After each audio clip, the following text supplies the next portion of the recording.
Good evening दोस्तों। मैं आया हूं आपके बीच फिर कुछ कहने। यूँ तो राफेल का मुद्दा इस समय सब जगह उठा हुआ है, लेकिन मैं यहाँ राफेल पे बात करने नहीं आया। मुझे जो बात करनी है वो पिछले 5 सालों से मैं फेसबुक पे उठा रहा हूँ, और वो है मौसम से संबंधित। आप सबको मालूम होगा कि अभी 2-3 दिन से अचानक मौसम फिर से पलटा और बहुत ज़्यादा भयंकर बारिश, जितनी पिछले 2 महीनों में नहीं हुई थी उतनी मात्र इन 2-3 दिनों में बारिश हुई है भारतवर्ष में। और इससे हजारों करोड़ रुपए का नुकसान हुआ है और बहुत बड़ी तबाही आई है।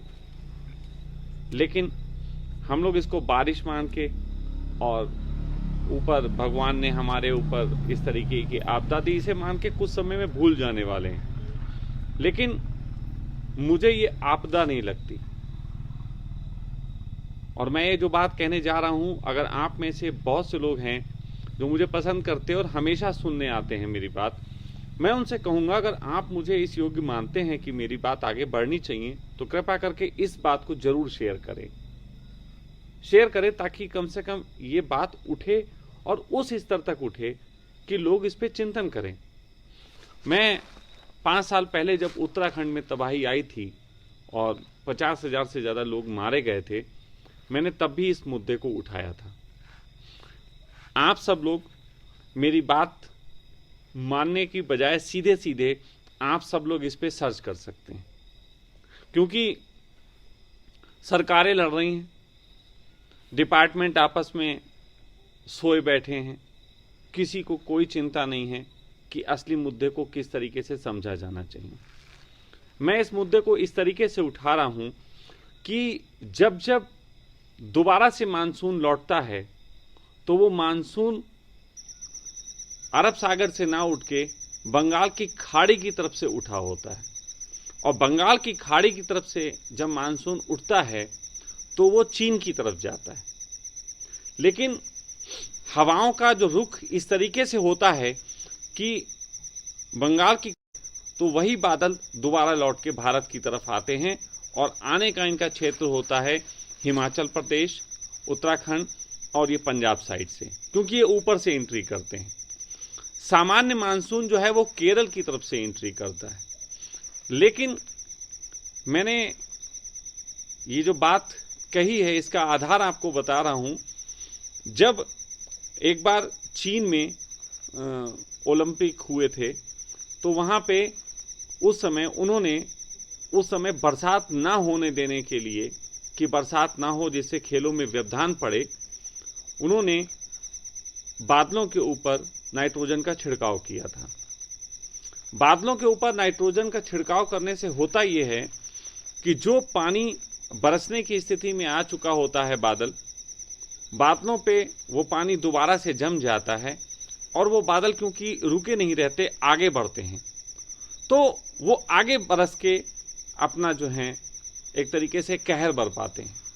बीजिंग ओलंपिक के समय में भी ऐसा हुआ था कि उन्होंने ये प्रयोग किया और अचानक उनके हाथ एक सूत्र लगा। आप सबको ये खोज आराम से कर सकते हैं, थोड़ा आधे पौन घंटे चैटिंग से बाहर निकलें, आधे पौन घंटे ये कि पता नहीं की चैलेंज वगैरह देख के हंसने की बजाय आप इंटरनेट का उपयोग करें और जाके देखें तो आपको मालूम होगा कि ये जो बादल उठते हैं, अगर इनको किसी तरीके से चीन नाइट्रोजन का छिड़काव करवा के और वहां से अपने देश में बरसने से रोके, और रोकना उसका कारण है क्योंकि जब जब बंगाल की खाड़ी से इस तरीके के बादल उठते हैं तो चीन में इन्हीं मौसमों में, इन्हीं समयों में, आप खोज कर लें 15-20 दिन पहले के समय, हर साल लगभग इन्हीं समय में चीन में तूफान आते हैं, चीन में बाढ़ आती है, इस तरीके की तबाहियां आती हैं। और उस तबाही को रोकने के लिए चीन ने पिछले 4-5 सालों से लगातार नाइट्रोजन का छिड़काव बादलों पे किया है, ऐसा मेरा मानना है। लेकिन मैं बहुत आधारों पे कह रहा हूं, मैं इनसेट पे निगाह भी रखता हूं, मैंने इन सब चीज़ों को देखा है। लेकिन अब वही बात, हर चीज़ आप लोगों को पूरे लंबे ढंग से समझानी पड़ती है, इसलिए मुझे वीडियो कॉलिंग पे आना पड़ता है। छोटी सी पोस्ट लगा दो तो मैं बेवकूफ़ हो जाता हूँ, मैं कहाँ बाबा हो के ये बातें करने लगा, इस तरीके की चीज़ें कमेंट्स आने लगते हैं। लेकिन अगर मैं सन्यासी हूँ तो मेरी संवेदना चारों दिशाओं में जाएगी, मेरी संवेदना हर उस दिशा में जाएगी जिस दिशा में ये प्रॉब्लम खड़ी हो रही है। तो चीन इस तरीके से जब नाइट्रोजन का छिड़काव करता है तो वो बादल आगे आके बरसते हैं, लेकिन कोई विशेष स्थान नहीं होता उनके आने का। ये नहीं होता कि हर बार एक ही जगह आएगा, लेकिन निश्चित ही उत्तराखंड, हिमाचल प्रदेश, पंजाब, हरियाणा इस साइड में ही इनका अटैक होता है, कभी थोड़ा आगे कभी थोड़ा पीछे। इस बार भी ऐसा हुआ है कि इस तरीके का हम पे क्लाइमेट वॉर किया गया।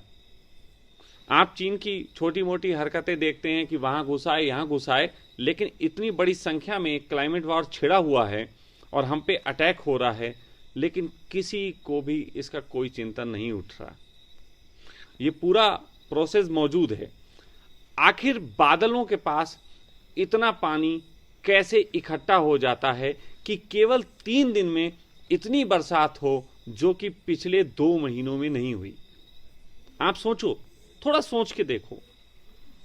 और 3 दिन में ये इकट्ठे बरस जाते, क्योंकि जब बादलों पे नाइट्रोजन का छिड़काव किया जाता है तो उन पे भार बढ़ने लगता है, लेकिन अगर वो एक लिमिट तक अपने एरिया से निकालने तक उस पे नाइट्रोजन का छिड़काव करें और उसके बाद उसको जाने दें, तो जैसे ही वो उन इलाकों में प्रवेश करेगा जहां पे उसे नाइट्रोजन के दबाव से रोका नहीं जा रहा, तो वो सारा बादल वहां पे इकट्ठा बरस जाएगा, इकट्ठा।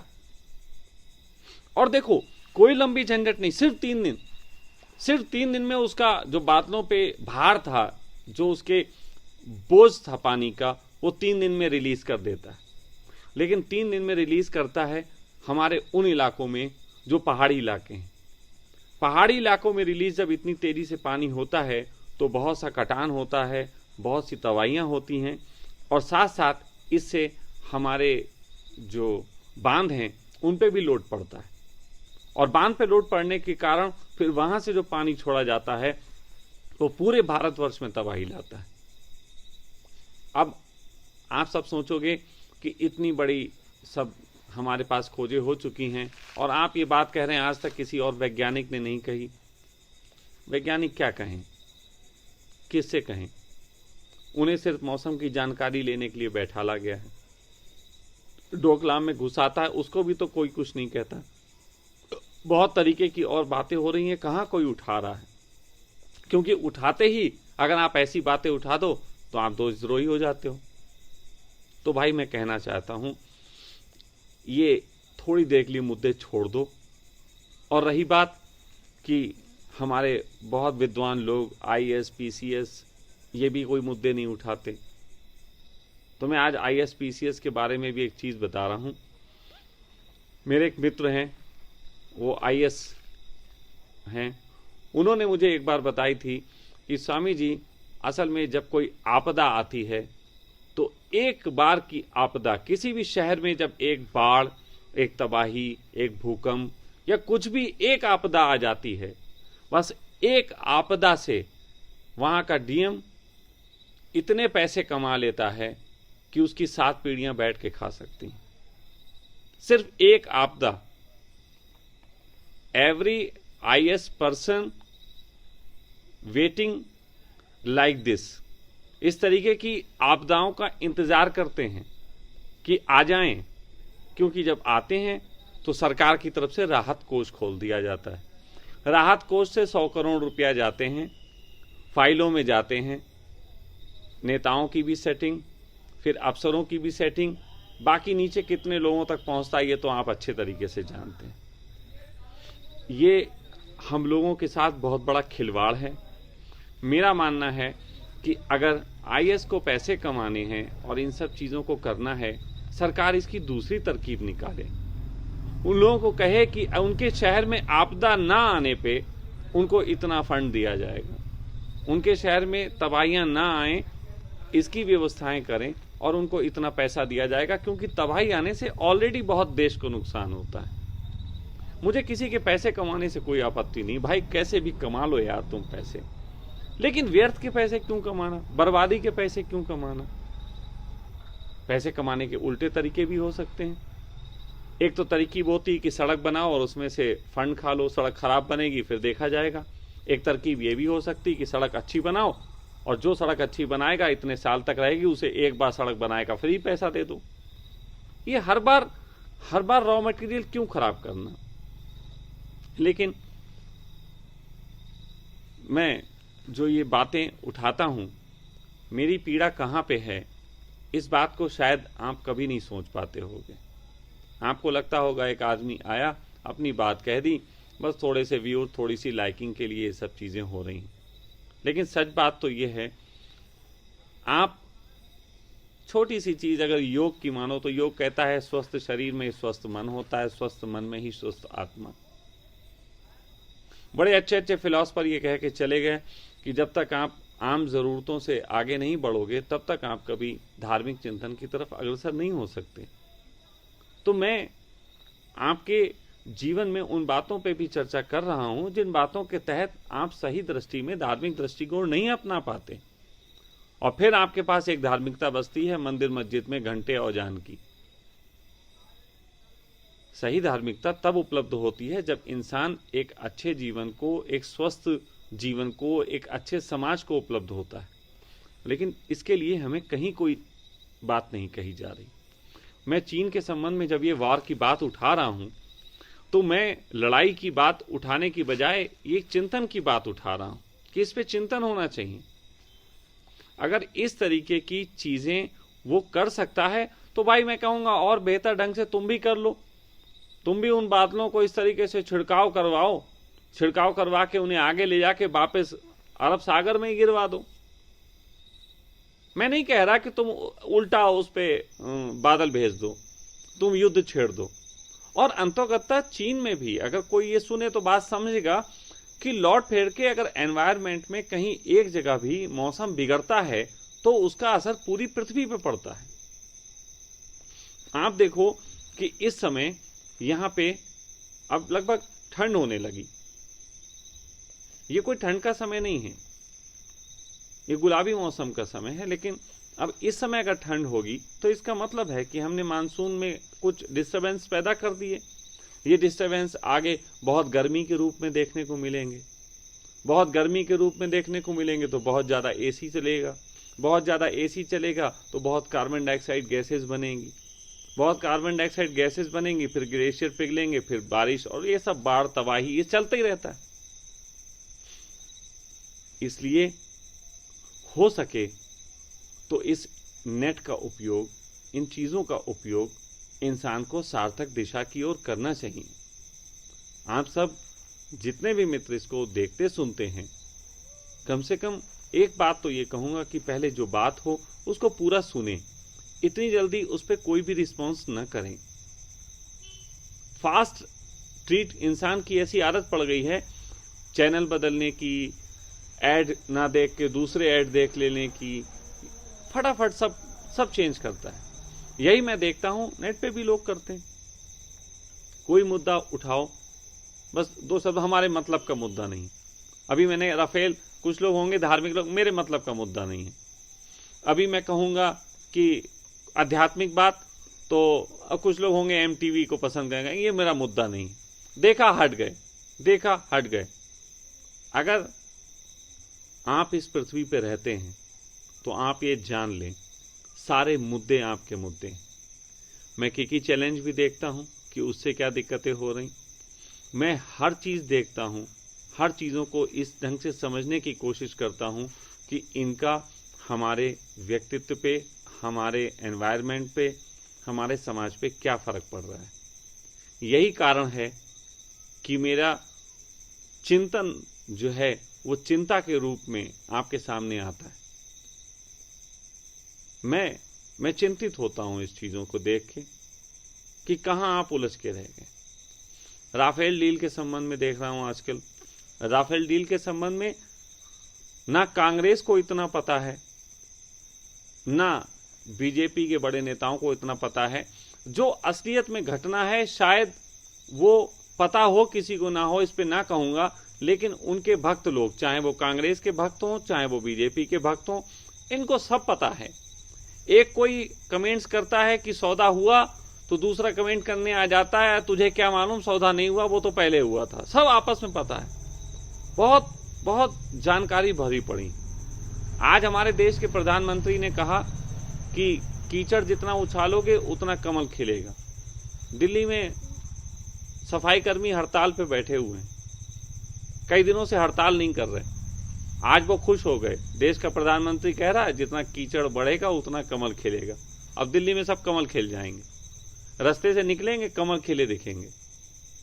ये भाई कौन सा कमल कीचड़ में खिलता है, इसकी भी समझ होनी चाहिए, नहीं तो सब अपनी नालियों को ब्लॉक कर दो, कीचड़ का कमल खिलवाओ घरों में। तुम्हारे इस तरीके के कीचड़ से कमल नहीं खिलते, इस तरीके से तुम्हारे मतलब के कमल खिलते। और मैं अगर कह रहा हूं आज ये बीजेपी को, तो उसका रीजन ये नहीं है कि मैं कांग्रेसी हूं, उसका रीजन ये है कि सत्ता में तुम बैठे हो तो गालियां भी तुम ही खाओगे। ये बात बिल्कुल पक्की है। ये जो मुद्दे हैं इनको उलझाओ मत, सुलझा के देखो, बहुत मजा आएगा। जितना पब्लिक को परेशान करके तुम सोचते हो कि राजनीति कर लें, विश्वास मानना अगर उतना पब्लिक को रिलीफ देके राजनीति करे होते तो तुम्हें आराम से घर बैठने की जरूरत थी, किसी भी तरीके के पब्लिक को समझाने की बहुत जरूरत नहीं थी। तुम कुछ हित करके देखो, तुम्हारा भी हित होगा, जगत का भी हित होगा। तुम्हें कुछ ताकतें मिली हैं, उनका सही इस्तेमाल करो। मुझे ये नेट की ताकत मिली, मैं कोशिश करता हूं ज्यादातर लोगों के बीच वो बातें लाने की जो उनके उपयोग की हों। तो फिर कह रहा हूं, चीन के इस मुद्दे पे ये जो क्लाइमेट वॉर उसने छेड़ दिया है, जिसकी अभी खबर नहीं है, मैं इसको 5 साल से उठा रहा हूं। 5 साल से इस मुद्दे को उठा रहा हूं कि ये हो रहा है, ये हो रहा है और इसको समझने की जरूरत है। मैं ज्यादा कुछ नहीं कहना चाहता हूं। इस मुद्दे को आप ज़्यादा समय सुन ना सकेंगे, क्योंकि किसी को मैच देखने होंगे, किसी को बिग बॉस देखने होंगे, कौन सुनता है किसी की बातें। तो आप सब एंजॉय करें, लेकिन आपका ये एंजॉयमेंट बना रहे इसके लिए कुछ चिंतन कर लें, नहीं तो ये बादल जो आज उत्तराखंड में बरस रहे हैं, इनके प्रभाव आपके घर की छतों पे भी आ सकते हैं, ये बहुत देर नहीं लगेगी।